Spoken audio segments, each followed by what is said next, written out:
Good morning everyone. Mechanical engineering के subject oil hydraulics and pneumatics में chapter number 2, जिसके अंदर हमने लास्ट लेक्चर में डिस्कस किया था टाइप्स ऑफ फिल्टर के बारे में। कुछ 4 मेन कैटेगरी देखी थी कि 4 चीज़ों को ध्यान में रखते हुए फ़िल्टर को हम लोग अलग अलग कैटेगरी के अंदर डिवाइड कर सकते हैं। बहुत ही अच्छी तरीके से हमने टॉपिक कवर किया था। आई होप आप लोग के भी कंसेप्ट क्लियर हो चुके होंगे। चलिए आज आगे बढ़ते हैं। एक छोटा सा टॉपिक दिया गया है, ठीक है, आपको थोड़ा याद रखना है, क्योंकि जब भी पेपर अगर हार्ड आएगा तो जनरली जो रेगुलर क्वेश्चन है वो तो पूछे ही जाएंगे, लेकिन अगर पेपर सेटर को लगा कि भाई पेपर हार्ड करना है तो आज जो मैं डिस्कस करने वाला हूँ ऐसे क्वेश्चन या फिर ऐसे टॉपिक आपको एग्ज़ाम में पूछ लेते हैं। चलिए स्टार्ट करते हैं आज का लेक्चर। आज का जो टॉपिक है हमारा वो है beta ratio of the filters. ठीक है, एक रेशियो है, गुजराती में कहेवाय तो एक भागाकार, एक प्रमाण। ठीक है, रेशियो दिया गया है beta ratio of the filter. Filter के अकॉर्डिंगली एक टर्म है जिसका नाम है बीटा रेशियो। आइए डिस्कस करते हैं, कुछ नया जानने को मिलेगा। सो प्लीज़ नोट डाउन कीजिए टॉपिक को क्लास नोट के अंदर। Filter are related according to the smallest size of the particles they can trap. Filter के अंदर क्या होता है, या फिर हम लोग फिल्टर को रेटिंग कैसे प्रोवाइड करते हैं, तो कि भाई छोटे से छोटी साइज़ का जो भी पार्टिकल्स है वो उसको ट्रैप कर पाना चाहिए, यानी उसको फिल्टर कर पाना चाहिए। तो अभी हम लोग फिल्टर को रेटिंग किस तरीके से प्रोवाइड करेंगे, तो कि भाई कितनी लास्ट स्मॉलेस्ट से स्मॉलेस्ट सबसे कम से कम कौन सी साइज़ का, छोटी साइज़ का पार्टिकल्स वो फिल्टर कर सकता है, उसको ध्यान में रखते हुए हम लोग फिल्टर को क्या करेंगे, रेटिंग प्रोवाइड करेंगे। Filter ratings are identified by nominal and absolute value in micrometer. Filter के जो रेटिंग है उसको हम लोग आइडेंटिफाई कर सकते हैं with nominal and absolute value in micrometer. Micrometer की जो नॉमिनल और एब्सोल्यूट वैल्यू है उसकी वजह से हम लोग फिल्टर के जो रेटिंग है, ठीक है, उसको क्या कर पाएंगे, आइडेंटिफाई कर पाएंगे। क्योंकि छोटे से छोटे पार्टिकल्स जिसको वो रोक सकता है, जिसको फिल्टर कर सकता है, तो जो छोटी साइज़ के पार्टिकल्स है उस पार्टिकल की साइज़ हम लोग मेज़र करेंगे माइक्रोमीटर की मदद से। ठीक है, माइक्रोमीटर आपको यूज़ करना आता है, वहाँ से आपको छोटी साइज़ के पार्टिकल्स का साइज़ मिल जाएगा माइक्रोन में। ठीक है, तो उसकी वैल्यू को ध्यान में रखते हुए हम लोग फिल्टर को रेटिंग प्रोवाइड करेंगे।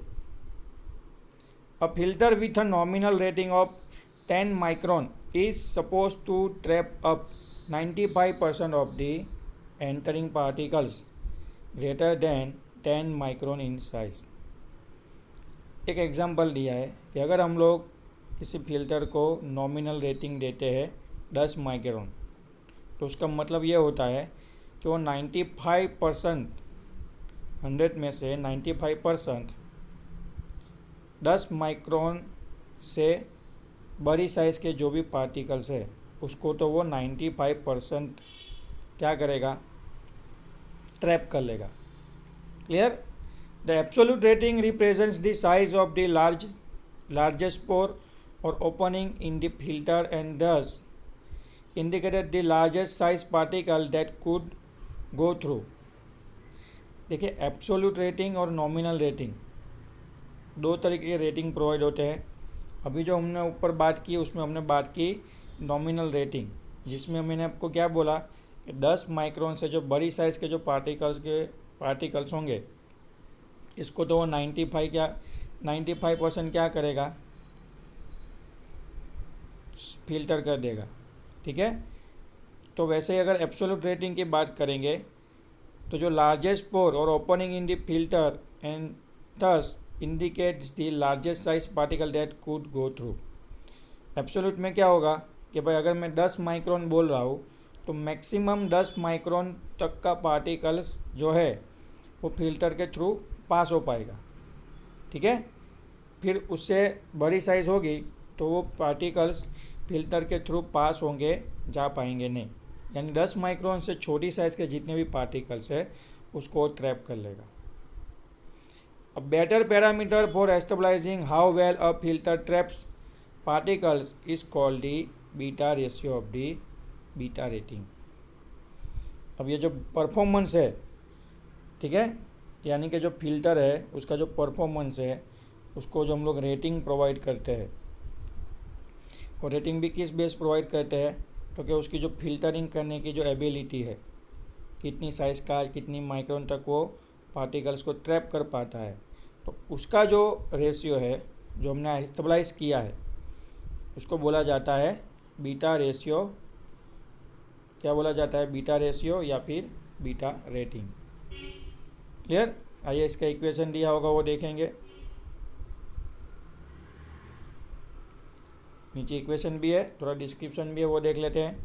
The beta ratio is determined during the laboratory testing of the filter receiving a steady state flow containing a fine dust of selected particle size।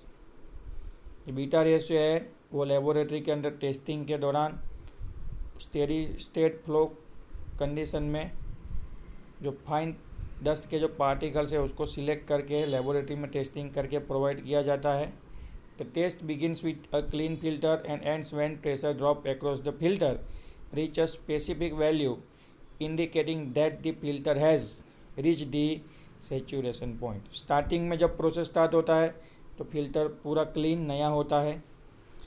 कहाँ तक हमको टेस्टिंग कंडक्ट करना है, टेस्ट कंडक्ट करना है जब तक उसका स्पेसिफिक वैल्यू जो हमने डिसाइड किया है, फ्लूइड का जो प्रेशर ड्रॉप हो जाएगा उसका जो स्पेसिफिक वैल्यू है वहाँ तक। अब ये प्रेशर ड्रॉप कैसे होगा? तो जैसे ही फिल्टर के अंदर पार्टिकल्स जमा होते जाएंगे तो उसके जो छेद है, ठीक है, वो बंद हो जाएंगे, क्लोज हो जाएंगे, तो पहले जितना प्रेशर से फ्लूइड जा नहीं पाएगा, तो उसकी वजह से फिल्टर के अंदर प्रेशर ड्रॉप हो जाता है। उस स्पेसिफाइड वैल्यू तक हम लोग क्या करेंगे, इस टेस्ट को कंडक्ट करेंगे। Bye mathematical definitions the beta ratio equal the number of upstream particles of the size greater than n mu m divided by the number of downstream particles having size greater than capital N micron, where n is the selected particle size for a given filter and the ratio represented by the following equation। ये जो पूरा paragraph है सीधा equation के ऊपर focus किया है, तो आइए हम लोग भी इक्वेशन के ऊपर ही फोकस करेंगे। तो बीटा रेशियो कैसे बनता है? Beta ratio is the ratio of number of upstream particles of the size greater than n micron divided by number of downstream particles of size greater than n micron। यानी upstream में जितने particles है उसकी size divide by number of downstream particles of this size. Upstream में जितने particle है उसकी size divide by downstream में जितने पार्टिकल्स है उसकी साइज़, यानी नंबर ऑफ। वापस एक बार बोलता हूँ, कंफ्यूज मत होना। अपस्ट्रीम में हमने जो पार्टिकल्स सिलेक्ट किए उसकी एक साइज़ होगी, ठीक है, तो number of upstream particle size, upstream में जितने भी पार्टिकल्स है नंबर ऑफ पार्टिकल्स वो डिवाइड बाय डाउनस्ट्रीम में जितने भी नंबर ऑफ पार्टिकल्स है उसका जो भी रेशियो बनेगा उसको हम लोग बोलेंगे बीटा रेशियो। एक कंडीशन आपको याद रखनी है कि जितने भी हम लोग पार्टिकल्स की साइज़ सिलेक्ट करने वाले हैं वो greater than capital N micron होना चाहिए, यानी N माइक्रोन जो है उससे उसकी साइज़ थोड़ी ज़्यादा होनी चाहिए। A beta ratio of 1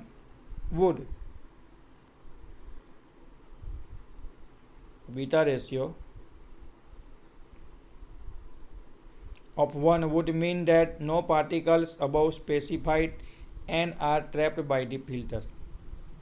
अगर हमने बीटा रेशियो 1 लिया है तो उसका मतलब क्या है कि जो एक स्पेसिफाइड वैल्यू ली थी हमने कैपिटल N, ठीक है, उस साइज़ से अबव यानी N साइज़ जो ली है उससे बड़ी साइज़ के पार्टिकल्स फिल्टर में ट्रैप हो पाएंगे नहीं। If a beta ratio of 50 means that 50 particles 50 particles are trap for every one that gets through. ठीक है, अगर हमने बीटा रेशियो 50 लिया उसका मतलब क्या है कि जब जब लिक्विड का फ्लो या फिर लिक्विड फिल्टर के थ्रू पास होगा तो 50 पार्टिकल्स उसके अंदर ट्रैप होंगे। Most filter have a beta ratio greater than 75। ज़्यादातर जो फिल्टर्स होते हैं उसके अंदर ये जो बीटा रेशियो होता है वो नियरली ग्रेटर देन 75 होता है, यानी 75 से ज़्यादा पार्टिकल्स एक पास के अंदर ट्रैप होंगे फिल्टर के अंदर। ठीक है, इसको बोलते हैं बीटा रेशियो। एक और इक्वेशन आया, beta ratio is equal to number of upstream particles minus number of downstream particles divide by number of upstream particles. Upstream में जितने पार्टिकल है उसकी संख्या माइनस डाउनस्ट्रीम में जितने पार्टिकल्स है उसकी संख्या डिवाइड बाय अपस्ट्रीम में जितने पार्टिकल्स होंगे उसकी संख्या। क्लियर? तो ये हो गया हमारा बीटा रेशियो का थियरी। सिंपल है, आपको ज़्यादा अगर समझने में पढ़ने में प्रॉब्लम हो रहा है तो वीडियो देखिए। फिर सिंपली आपको कंसेप्ट में इतना याद रखना है वाइवा के लिए, ठीक है, कि जो फिल्टर को रेटिंग प्रोवाइड होता है उसकी जो फिल्ट्रेशन करने की जो एबिलिटी है, ठीक है, कितनी साइज़ तक वो पार्टिकल्स को कैच कर पाएगा, वो सब हम लोग बीटा रेशियो की मदद से टेस्टिंग करके उसको रेटिंग प्रोवाइड कर सकते हैं। क्लियर है? ओके, चलिए नेक्स्ट टॉपिक है। अब थोड़ा चैप्टर भी आगे बढ़ रहा है और साथ साथ में हम लोग सब्जेक्ट के अंदर भी डिटेल में जा रहे हैं। क्लियर? तो नेक्स्ट है हमारा टेबल दिया गया है hydraulic and pneumatic symbol as per standard. Hydraulic circuit जो बनती है, न्यूमेटिक सर्किट जो बनती है, उसके अंदर जो सिंबल होते हैं, जब हम लोग ग्राफ बनाते हैं, डायग्राम बनाते हैं, तो उसके कुछ सिंबल यूज़ होते हैं। तो वो सिंबल दिए है और उसके डिस्क्रिप्शन दिए है इस टेबल के अंदर अकॉर्डिंग टू द स्टैंडर्ड। चलिए तो उसको देख लेते हैं। आपको क्या करना है, सेम ऐसा एक टेबल बनाना है। अगर आप टेबल ना बना पाओ तो सिंपली आपको क्या करना है, आपकी जो भी क्लास नोट है उसको बीच में से एक लाइन ले लेनी है, जैसे हम लोग डिफरेंस के लिए लेते हैं वैसे एक लाइन ले लेनी है। यहाँ नंबर लिखना है 1, ठीक है। फिर सिंबल जो है उसका डिस्क्रिप्शन यहाँ आएगा और यहाँ पे आपको क्या करना है, सिंबल बनाना है। फिर सेकंड, दूसरे नंबर पे सिंबल का डिस्क्रिप्शन, उसका फिगर। थर्ड, उसका डिस्क्रिप्शन, उसका फिगर। ठीक है, ऐसा आपको क्लास नोट के अंदर नोट डाउन करना है। चलिए स्टार्ट करते हैं 1 बाय 1। पहले हमको दी गई है कुछ लाइन।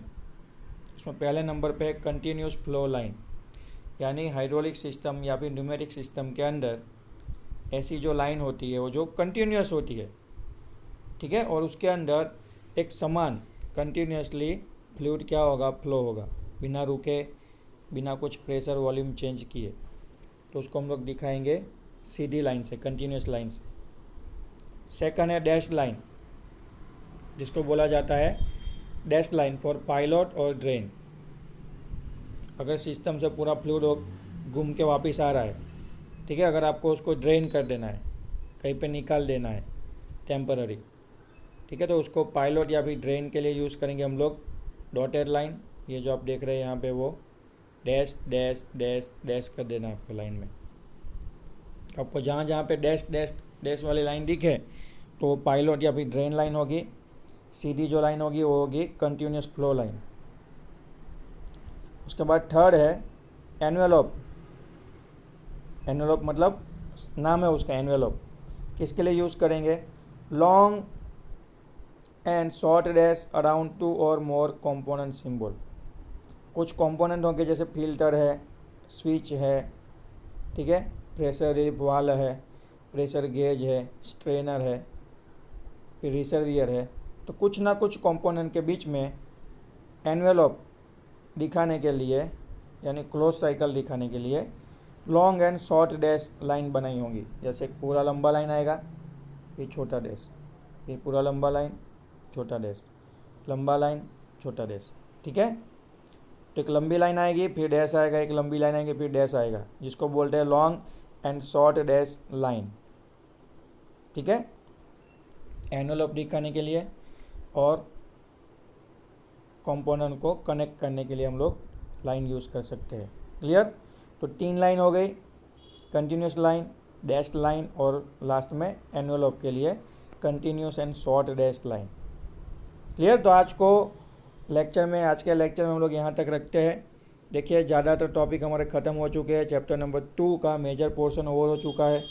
प्रिपरेशन स्टार्ट कर लीजिए, बहुत ही जल्द हम लोग मिड सेमेस्टर अरेंज करने वाले हैं।